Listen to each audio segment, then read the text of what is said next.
So it's January 29th. Call the Frank County Commission meeting to order. Commissioner Stottlemyre. Present. Commissioner Waymire. Present. Chair Harris. Present. Vice Chair Metter. Present. Commissioner Dickinson.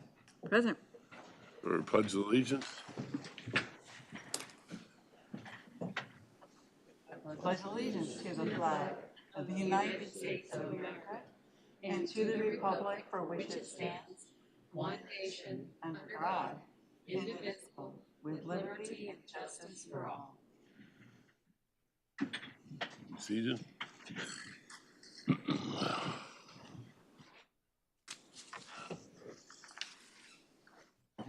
Proclamation correspondence of business. Ryan's going to read that.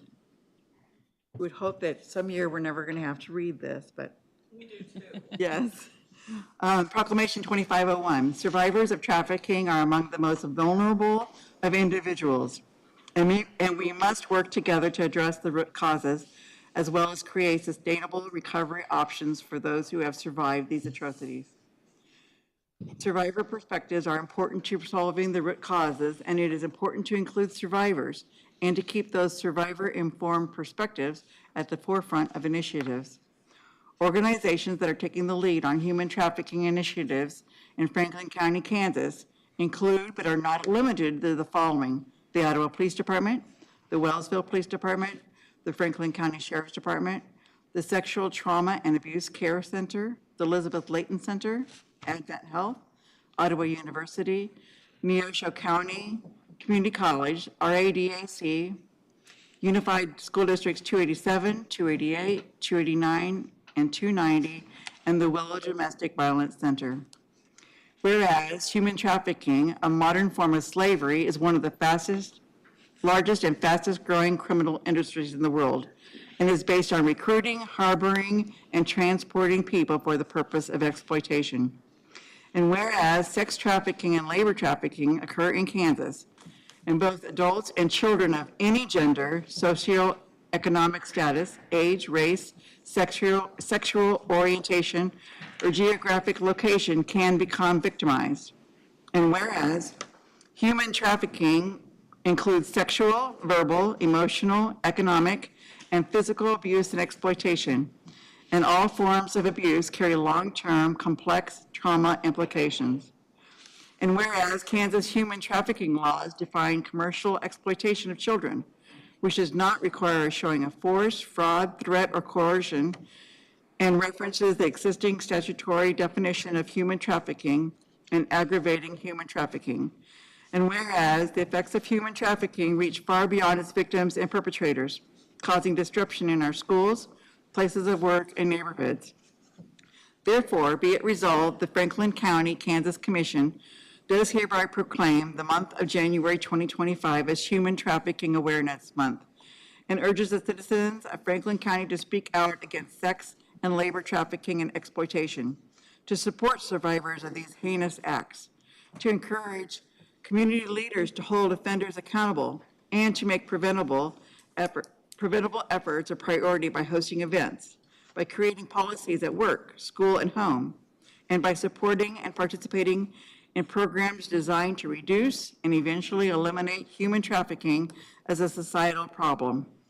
As a community, we will commit to creating and executing a comprehensive, collaborative, and trauma-informed response for the safety and security of human trafficking survivors. Signed this 29th day of January 2025. We have Zoe Barlow, a human trafficking program advocate from the Willow Domestic Violence Center, here today with us. Morning. Is this on? Yeah, my name is Zoe Barlow. I am the Human Trafficking and Domestic Violence Community Advocate at the Willow. And the Willow provides shelter, support, services to survivors of domestic violence and human trafficking. And as we mentioned, January is Human Trafficking Awareness Month. The Willow serves survivors of human trafficking in Northeast Kansas since 2014, in addition to our regular service area. Our human trafficking program serves an additional 9 counties in Northeast Kansas. We often hear about trafficking rings, but trafficking can happen between just 2 people. Traffickers can be anyone, even a friend or family member or intimate partner. In 2024, the Willow provided services to 21 survivors of human trafficking, with services ranging from the safe shelter to court advocacy and case management. We're honored to continue to serve these clients and will continue to combat human trafficking through our services, community collaborations, and prevention work. Thank you so much. Thank you. Thank you. You want a picture on this? Approve the proclamation. Second, Second. approved. Commissioner Sotomayor? Yes. Commissioner Waymire? Yes. Commissioner Metter? Yes. Commissioner Dickinson? Yes. Chair Harris? Yes. Come down for a picture. If somebody else have a Yeah, we can camera get- for us, that'd be great. Yeah, we can.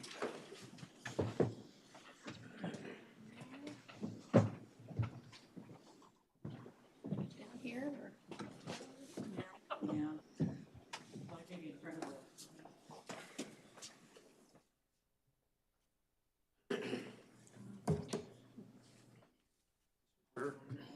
On an end. I just know that. Yeah, get fair and hand it there. Oh, yeah, hand it to her there. Lurk in the background, that's where I stand.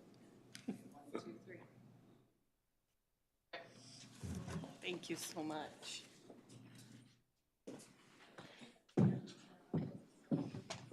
Laura was corresponding with somebody. Okay. Yes. Okay, thanks.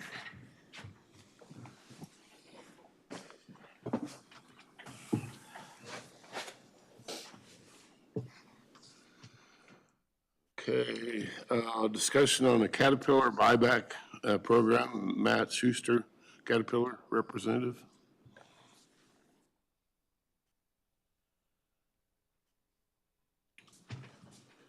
Good morning. Morning.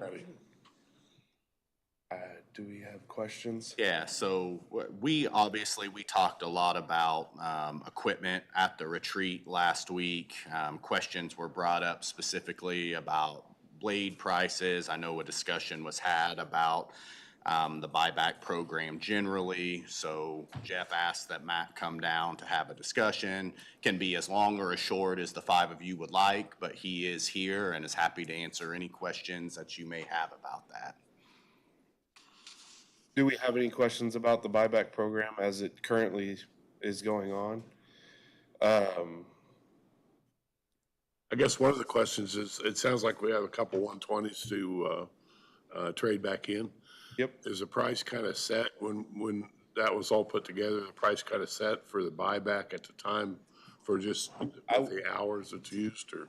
I would have to look at the exact 120s, but I think there was a couple 120s that were pushed back. So they were set to be upgraded at one period, and they were pushed back, and we upped the hours and the warranties and everything like that. When they were pushed back, that buyback program expired. Good. It is something that we can look into, find out what the number was, see equivalently with the more hours and all that, what it will be to get close to where it was supposed to be. Sure. But when something gets pushed back, there is no way we can push back that buyback program. It does not get renegotiated in the middle of a term. It gets negotiated up front. We have one or two motor graders that are still eligible. One was purchased in 21, and these two 120s were purchased in 19. So that's.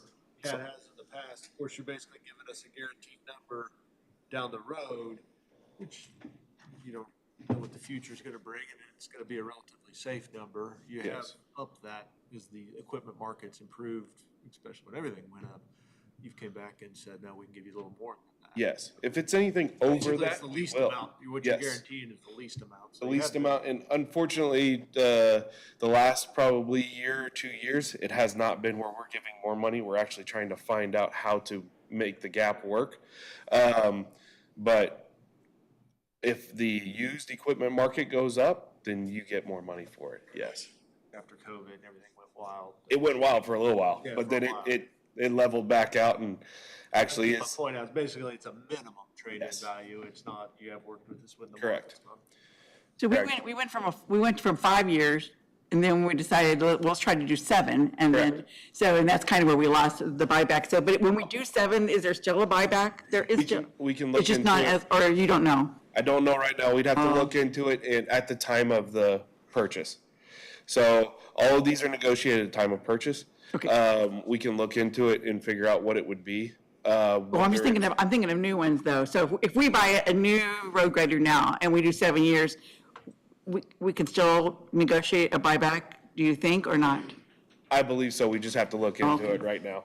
Yeah, I'm So- sorry, I can't answer So we're that actually going to give you definitively. more questions than Yeah. you're going to give answers like Yeah, this I morning. apologize for that, and I can come back and answer those questions for you. Because my next question was going to be, so is there a sweet spot in between, the buyback and, so 5, you get a pretty big buyback, and 7, not as much, but you don't, That's is correct. there a sweet spot in the middle there? That's a perfect question, yes. So there is. So based on hours and age is what depreciates a machine. Okay. So on a 120 motor grader, it's a smaller machine.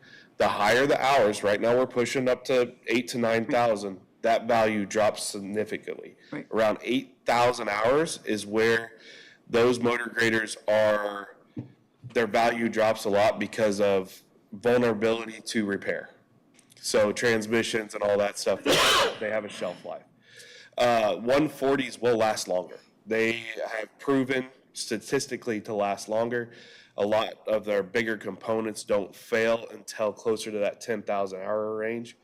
So that is what justifies on where the number is. So it also makes a difference on what machine you have. That's exactly Where your right. sweet spot Yeah. is. Your 140s are more expensive, but they have the transmission is built heavier. So, but yeah, so that sweet spot. So 5 years, 7,500 hours is probably the most ideal. When you go up to 9,500 hours on 7 years, it's where that value will drop quite a bit. All right, we'll have to think about. So Oh, go ahead. I was gonna say, the motor graders we have now then are not qualified in that buyback program, so would it, You have some. I mean, you have eight some. motor graders. So some of them have not expired, but the I guess I two, was thinking the the next, two the next two 120s. coming up have expired, yes. Uh-huh. But we'll give you the fairest number we can, knowing what that number is, evaluating how much, depreciation happens per hour. We'll put it in front of you guys and let you know why we came up with that number and that decision. So Sabrina actually hit the question that I had. It was the point I wanted to make. I was a little confused Friday when we were speaking about this, and that's why we brought Matt Schuster on board, and he's covered me more than just this time. But he is right. We are limited. We have most of those programs under David. Most of those graders under David Lee have expired through that program because we've extended the hours out so long. But we still have an opportunity to keep this program in place due to a few blades that are there. And my goal is to continue to have that in place with Foley as they've been. We've had this program ever since I've been here, and I know the surrounding counties would kill for it in a lot of It ways. is something we do not offer very often. You guys are grandfathered in right now.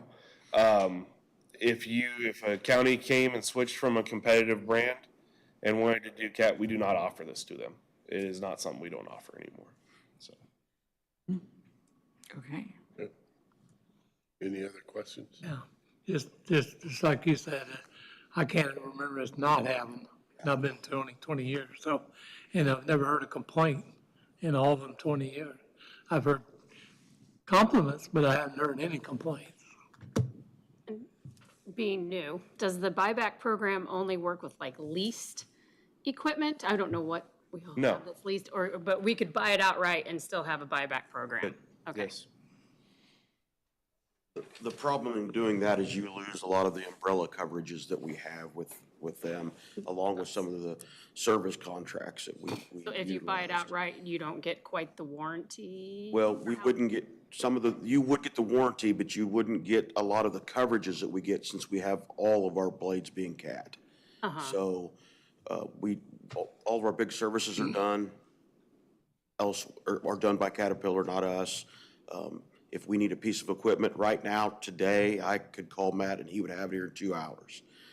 I lose that ability to do that if we get away too far away from the program. Well, the leasing and purchasing doesn't have, matter? yeah, Okay. doesn't matter on that.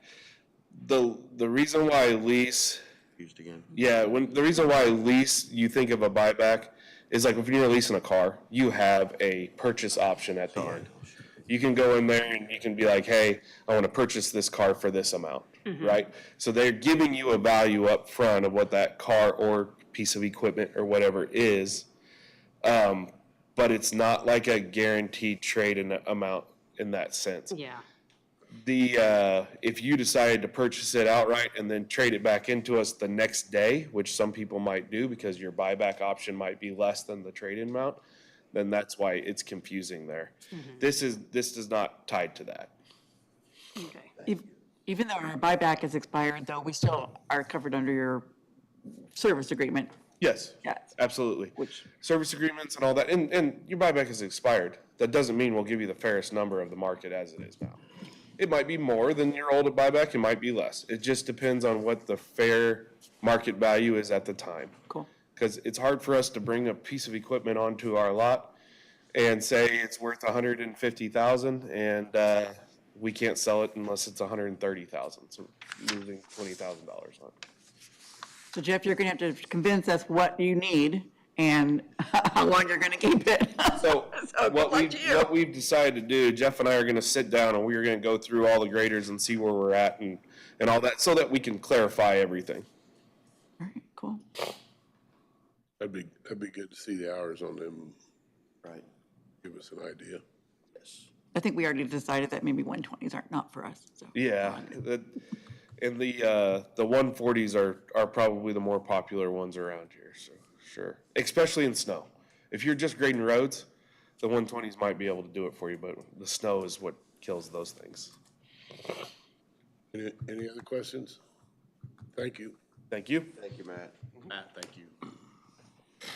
Any public comment?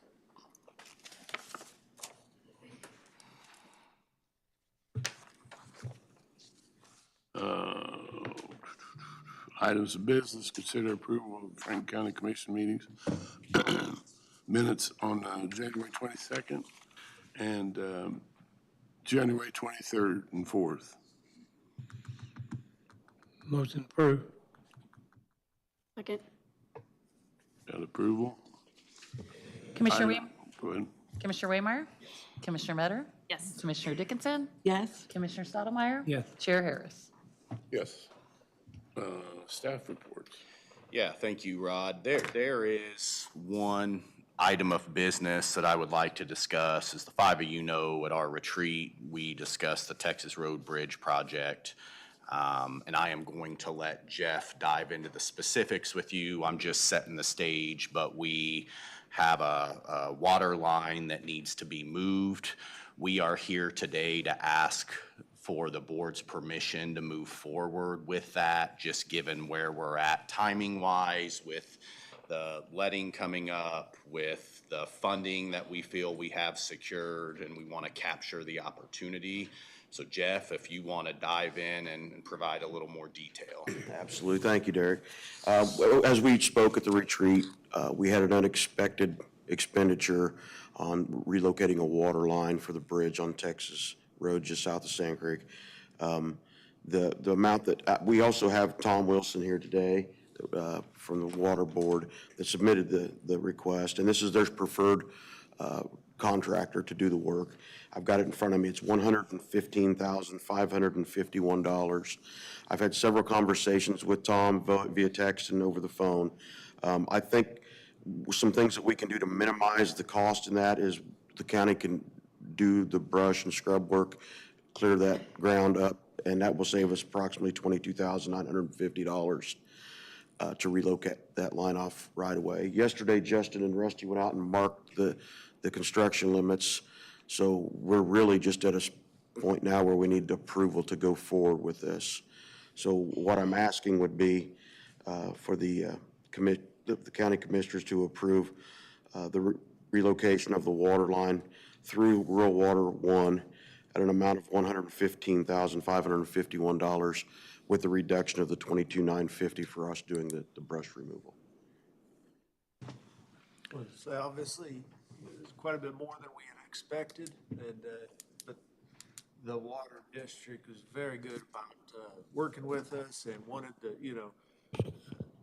do anything they could to reduce the burden on the taxpayers. We're both dealing with public dollars, right? There's from service, ours from taxes, and, very amendable, and really appreciate them, letting us, they really laid all the cards on the table and then letting us, work on the brush to help save a good deal of money, and, very, very easy to work with, and appreciate that. If we were working with another utility, it likely just would have been told. Right. So they were working just as hard to reduce the burden on the taxpayers we were, so I think they should be commended for that. Yep, I agree. Thank you for bringing that up, Cole.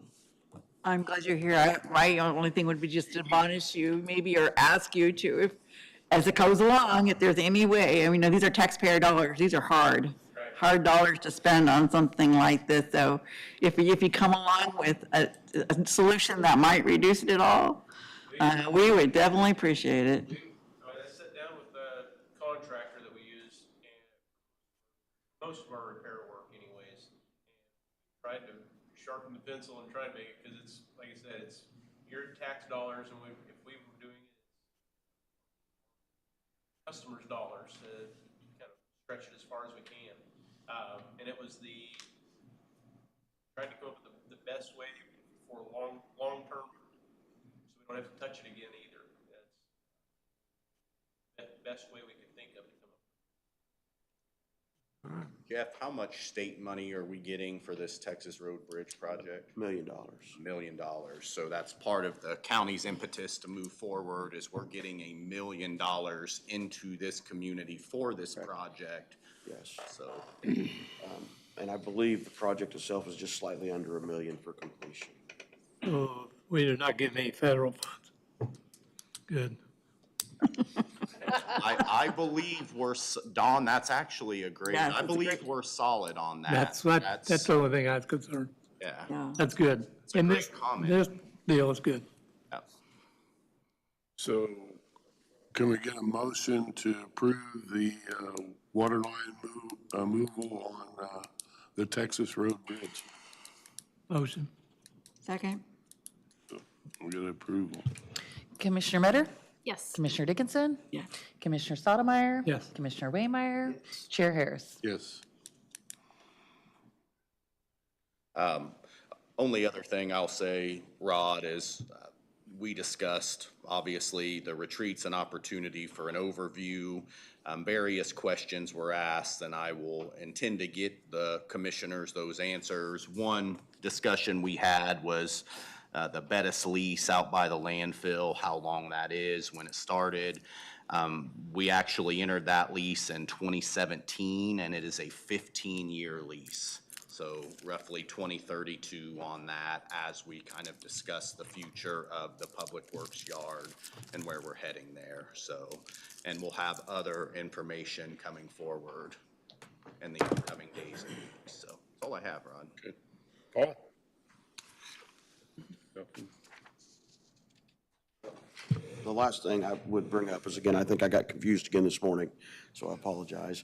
But I will get the numbers with Matt, and I appreciate this time. And I do understand what you were discussing last week about getting away from the bank side of things and trying to run it ourselves. So I will work with him, and we'll see what kind of numbers we can work out and continue there. One of the questions that was asked of me at the retreat was how much we spent per mile on chip seal. And I looked at that, we gave $27,053 per mile for the limestone. We had switched over from Haydite. If we would have went with Haydite or the other stuff, it would have been $31,748. So we saved basically $4,600 a mile by switching over to limestone. But that was the price that we gave. And I think that's all I have. Good? Commissioners? The only thing would be the retreat. I thought it went really well. And I think we had a lot of good conversation. And appreciate Public Works giving us a good, long background on what's happened and what's going to happen. The only other thing would be, I was supposed to attend the Wellsville meeting tonight, but I won't. Today, Becky and I's 59th wedding anniversary. So, Wow. you guys have other plans, and I do too. Hope they're together. Can't top that. No, just congratulations. That's exciting. I missed last week's meeting. I was at the reorganization of the Kansas KAC board, and then they also had local government day after that. KAC is celebrating 50 years this year, and we will be having a woman president this year. She is the HR director, and I believe I said Riley County, but it's Geary County. She's from Junction City, so congratulations. And with our slate of officers. And then a lot of our time was spent on kind of looking forward to maybe what might or might not go on in Topeka this year with a lot of new legislators and the fact that they say they're going to get done in 90 days. It's going to be 90 days, and they're going to be done. And if you want to take a bet, I think you probably would be all right to bet that it's not ever going to happen in 90 days. But I don't know. I'm not sure I'm going to worry about what's going on in Topeka this year, because I think maybe what's going on in Washington might trump that.